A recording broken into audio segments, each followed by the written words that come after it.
You did your research, you found your pain point, and the angle is genuinely good. However, your ad still flopped. And so the thing nobody talks about is a great angle is not a winning ad. And the gap between them is your execution. And so in this video, I show you the exact execution mistakes that quietly kill your angles, so the research you did stops going to waste. If you don't know me, I'm the CEO of Gabas Consulting. We manage over $500,000 ad spend. So let's start with what execution actually is. And so there are two separate skills. Research and strategy gets you the angle, so the reason someone should buy, but execution is what makes that angle actually convert. And so the problem is founders go deeper and deeper into the angles and the research. They find the hooks, they do 30 days of researching, the angles get sharper, but the ads still flop. And so you give up on a solid concept and conclude the product is dead or my funnel is bad, but it wasn't the funnel or the product, it was the execution. And so execution is the translation layer, right? It turns the idea into copy, visuals, pacing. And so a great angle with weak execution loses every time. And so the gap you have essentially here is the message transfer. The only thing that actually gets you sales, conversions for your store, is the delivery of the angle and the message you had in the first place. So no matter how good your angle is, no matter how good your research is, if you don't do the right execution, you will not get any conversions at all. And a quick test you can do with your ads is if your customer watched the ad start to finish, you can have like a special metric in your ads where you can see how many people watched the video till the end, and they'd say, yeah, I kind of relate to that, but why didn't they just explain it better in the ad? This is a perfect example of execution failure and not research failure. However, this is also good news. It means you don't need new ideas or you don't need to do more boring research. You just need to cross the bridge perfect. So that now you understand that execution is where good angles die. Where exactly does it die first? As you've probably guessed, the first thing where it dies are your first 3 seconds. And so I guess you know this is called the hook, and most ads fail in the first 3 seconds. If the hook is off, nothing else you wrote will ever get seen because they don't watch to the video. And these are two things working together. It's the visual and the copy. And so what you have to understand is that viewers, potential customers who buy your product, first register the visual before they even hear a single word. As you can test it yourself if you swipe through Instagram or any app at all, the first thing you notice is the visual, what the video actually looks like. The first frame of your video must show the right avatar, right environment. They need to see themselves in it. So why is it relevant to me? And if the visual doesn't stop the right person, the great copy you did, the great research you did is completely wasted. Also real quick, don't forget to grab your free personalized strategy for your own store. In your current journey, you have to answer a few questions and then you get the personalized strategy sent to you. And this is also what we use at Gabas Consulting. So click the first link in the description. Let's get back to the video. And what you have to understand is the Andromeda angle. So if you disqualify or qualify people in the first 3 seconds, for example, you call out busy moms, it pushes the ad towards that persona. So a vague or wrong callouts actively target the wrong pool, and so your ad gets shown to the wrong people that won't even buy your product or are not interested in. So this could be a reason why your hooks don't perform, because a bad hook isn't just weak, it can also mistarget people. And so the 3 main killers for your hook are calling out a persona with no problem agitation, and naming someone isn't enough, you have to make them feel the pain. The second thing is that hooks may sound fine, but they say nothing. So you have no real message, you don't name an avatar or a problem or solution, so they have no reason to stop because they also can't identify with it, and they just don't want to waste their time watching through your boring ad, which doesn't even resonate with them at all. The third reason is that your hook is just boring, you don't have a pattern interruption, and they don't watch the video till the end because your hook just doesn't speak to their dopamine monkey mind, right? And so to do a better pattern interruption, one quick example is you can't use generic wording. You have to use the exact words customer use. You have to use the exact words that speak to the pain of the customer. And combining that with a good visual that is eye-catching, you will get your good hook. And we can go deep into hooks, but there are way more reasons why your ads fail, even though you have good research. Also, if you actually want to succeed in e-commerce, not just generic advice, follow my account, it only takes a second. And so the hook is one thing, but here's the actual catch. Even if you have a perfect hook, this only buys you a few seconds. And now you have to stop them from scrolling away after they've watched your hook. And so that's where actually most ads lose the viewer, but founders don't even recognize it because they focus on the hook as retention. And so to perform good after your hook, you don't have to keep someone. After the first 3 seconds, you need to give them a reason why they stay. And that reason are open loops or curiosity gaps. So you have to make a claim, but you can't resolve resolve it yet, because that tension you created is what pulls the viewer through the whole body of the ad and for them to actually take a look at your copy. And one mechanic for that is juxtaposition. And so if you make a strong claim at the beginning, this will spark interest and set an expectation for the viewer. And then you created an unresolved gap. And so the missing piece between the claim and how it works creates curiosity that your viewer actually watches your ad till the end. Because if you have unresolved information, right, this will pull attention. For example, I tell you, in 1 week you will have the best body ever, you will have a six-pack, you will be the strongest person in your room, and now I just don't talk, you will look at me and wait, how? Well, this is because I made a strong claim, but I didn't give you the solution yet, or explain it at all. And so this is what you have to keep going and keep doing, because attention stays locked until the gap is filled. So after you, for example, explain to them how they can fill the gap from your claim, you have to open up another open loop, or at least some form of curiosity so that they watch even further. And at the end, you do the call to action to your product. This is where the loop is completely closed. And so, for example, at the bottom, you can see some claims, for example, relieves neck pain fast, better posture, supports deep sleep, wake up pain free. And these are just some superficial examples, right? Obviously, in a video ad, you have to do a completely different claim. But if they now click on this ad, they will get sent to an advertorial. We don't send them to the product page because they have these questions and you have to explain to them in detail how they can get the claim you promised them. And so I give you now two quick mechanics. For example, the first one is juxtaposition. For example, the all-natural deodorant that performs like a toxic one, or what a really good hook with juxtaposition would be, is the number one ingredient in chocolate isn't chocolate. The second mechanic is ethical fear or vigilance loop, because the brain treats danger as danger, and these are things deeply implemented in our brain, like for example fight or flight. We have all these instincts, and as soon as you see danger, our body goes into kind of an alarmed state. And if you can trigger this will help you getting people to watch more of your ads. For example, 3 red flags your kid has a vitamin deficiency. This sounds pretty insane, but this would actually get mothers to watch this ad till the end. However, you have to use this carefully, especially as an established brand, because you can never fearmonger. That will massively ruin the reputation of your brand. And so if you used all these tactics and these mechanisms to get people to watch your ad and actually stay, now they are watching, but watching isn't believing. And so if they don't believe you and your product, they won't buy your product. So let's talk about why your claims aren't landing. So the single most common copy failure is saying a whole lot of nothing. You write your own claims, it's all generic, ChatGPT can give you this in 5 seconds, and none of it makes the viewer feel anything at all. So the principle from the golden age ads is great copy communicates more than it actually says. And for example, Volvo never said this car is safe. They just showed a truck parked on top of one. Or Apple didn't say, yeah, we have this MP3 player with 5 gigabytes. They said 1,000 songs in your pocket. So you have to make sure that you show the viewer, you show the customer, and don't tell. The viewer has to conclude it themselves. Obviously, you can't exaggerate it, right? You can't just show your product in use, but you don't explain what it does. But if you have a product that shows what your product does and how it achieves the results, just by using it, this is also a pretty good mechanism. However, why does this even matter mechanically? So the moment you make a big claim, the viewer's objections fire instantly. For example, they tell you, yeah, this is fake, this pillow won't support my neck at all. But if you show that visually or explain it in a medical way, suddenly, because of the demonstrations, they will skip the skeptic and you handle their objections by letting them sell themselves while they see it. Because they try to reason, right? People are always trying to be reasonable to understand why and what. And if you just show them how it works, rather than telling them that it works, they will fill this gap by themselves. So for example, if you just tell them our pillow provides better neck support and you can sleep way better, this is completely different than if you would just tell them, for example, or show them you have way less neck strain by supporting the cervical curve, and in the background you see the visual, right, with the neck like it's shown here.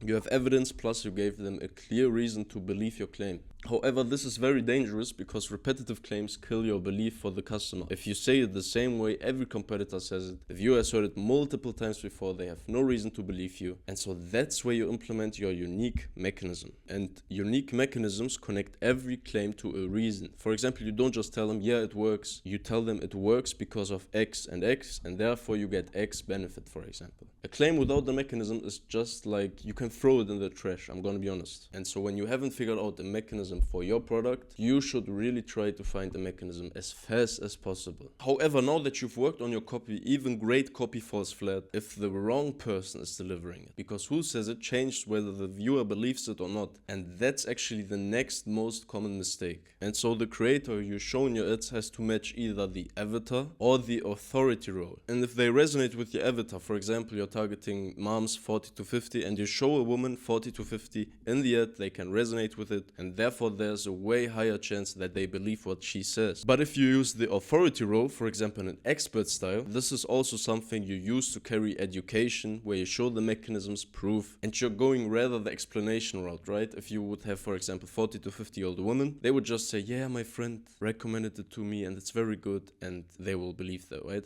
But if she, for example, talks about how your body works, how your spine aligns with your neck, they would rather not believe it as much as if, for example, a doctor says it in his office. And so if you have a mismatch between the creator and your script, this completely is a misalignment, and that's why your ads don't perform as good. And that's also an example of how you can see a competitor's UGC perform way better than yours, because the creator looks like the avatar they target specifically, and they talk also like the niche they target. So the viewer sees themselves, and that's also where they had so many strategy meetings talking about which avatar to use and which creator to hire, and you just copy that and you were wondering why it didn't work. And so one thing, because most people are scared to touch authority, they think it's way more complex to get authority. It's actually way cheaper to build than you think, because you don't actually need a doctor in his office talking about it. It can also come from as simple as a title or a role. If you are, for example, the founder of your company, you can do founder ads and you have way more authority. Or if you know a nurse with this exact topic, use her. The next thing is the work choice. If you use niche language, this makes the speaker sound like they know way more than the viewer. But you have to be careful, because you always go from the DUI, right? Dumbest user imaginable. So you have to choose niche words, but make them so that they actually understand what you are talking about. And the most important thing is that you actually give them new information. You have to teach the viewer who sees your ad something they didn't know. For example, if you tell them 58% of people sleep with the wrong spine alignment and they didn't know this instantly creates authority. And the last thing is the environment. For example, they have plaques, avatars, or like the doctor in the office, because visual cues shift on perceived authority. If I was sitting here, for example, on the street and telling you all these things, you wouldn't even listen to a word I was saying. And so this is why it matters. People buy when they believe your claims. And authority is the best and easiest shortcut to belief. You can also use relatability, but that's where you can't use these mechanisms and education. Now you've got the right person saying the right things. But the viewer still has one question running in the background, and that's,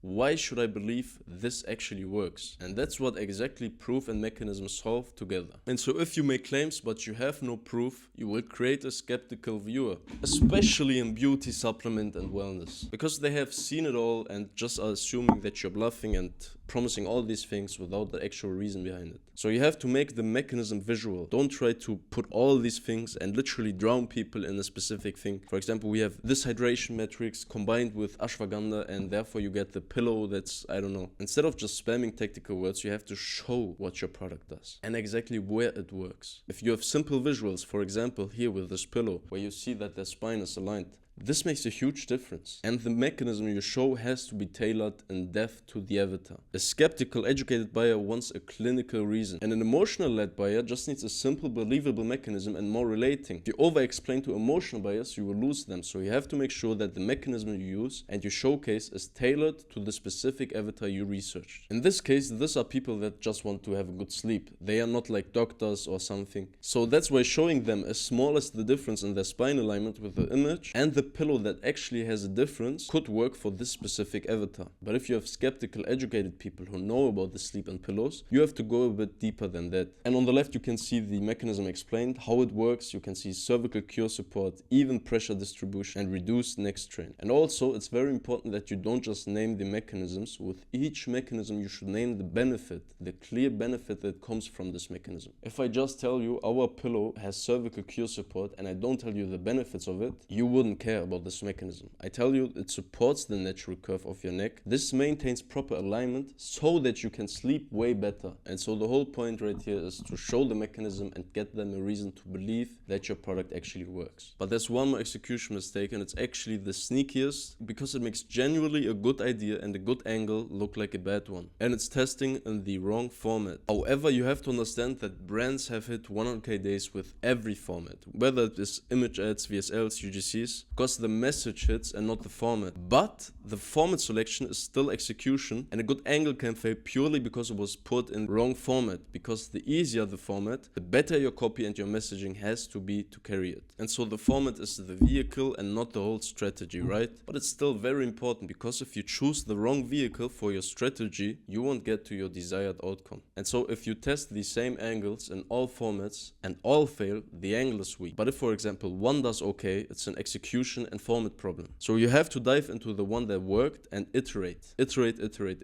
And that's how you avoid killing a good angle by a quick mistake. And I don't want to hear excuses like, yeah, VSL is way more convincing than a static ad or a 10-second no-text video. A 10-second no-text video can beat an expensive polished VSL if the message is right and the format actually fits better with your message, your angle, and your targeted avatar. Because people respond different to different formats. If you have a 60-year-old woman, and it's my prime example, but if you have a 60-year-old woman, she would rather watch a small, simple video of another woman filming herself than a high-retention edited video. But if you have 20-year-old teenagers, you would have to have high-retention, highly edited videos, or even these native TikTok videos with a subtitle of TikTok. Because older people don't have familiarity with the TikTok subtitles, for example, and that's why you have to choose different formats. Now I come to the really most important part. If you forgot everything I said in this video, this is the single one mistake, and this is the root cause I'm going to tell you, and this is that you're building through your eyes instead of your customer eyes. And if you take one thing away, please watch this part, because this is the most important part. Like I said, this is the most important part, and every execution mistake so far traces back to one thing, that at the end of the day, you create ads through your own lens instead of the customer's lens. The viewer doesn't value your production, how clean or professional your ad looks. The ad has to be made for the customer's world and not for your world. A 55-year-old avatar needs editing, pacing, and a creator that resonates with the 55-year-old. Even if it looks wrong to you because you may be 20 to 30, you have to align the lens that you're seeing the ads with to their lens. You have to be in their minds and watch the ads exactly through their minds. This is the most important part. If you're not in the head of your customers and you can't watch the ads through their perspective, you will never print winning ads and really scale to your first 7-8 figures. And how you can actually do it, or your creative strategists can do it, is you study what goes viral organically for your niche and for the people that are in your niche. You go into their Facebook groups, every day you log in, you take a look what they write, how they write it, what posts they share, and you look at the posts, and then you have kind of like a feeling of what they like and what they don't like. And through this lens that you've now trained yourself on, you take a look at your ads. And from this perspective, you create and therefore you reverse engineer your ads. So when the ad makes the customer feel understood from the inside, because of the language, because of the pacing, because of the format that they actually like, it will convert, and Meta will reward the engagement, will reward the good metrics, and this is like a snowball effect, because now you can print winning ads on end through the perspective of your customers and not your perspective. For example, in here you try to do this professional ergonomic support, shop now, premium memory foam, support cervical alignment. Nobody cares about that. If you take a look at the customer view, you can see there's the target avatar in the picture, how they lay on it, how they have a resting night with a small yellow light in the background because it signals nighttime, and then you have finally waking up without neck pain. This pillow changed everything. Do you see the difference between this copy and this copy right here? Engineered. Who cares about engineered? I care that I finally wake up without neck pain because I have been in pain for so long. Every day I wake up, and you talk about engineered premium memory foam. I don't care. And you have to make this shift, because this shift is the most important part. And so if you watch till here and you're a 6 to 7 figure Shopify store looking to scale to 7 or 8 figures in 2026, book a call with Gabbers Consulting down below. I will probably take the call. No sales rep or nothing. We will talk, and in the worst case you will go out with a free creative growth strategy exactly for your store. It's the first link in the description. I hope to see you in the call. If not, it's a bye for now, but I will see you in my next video.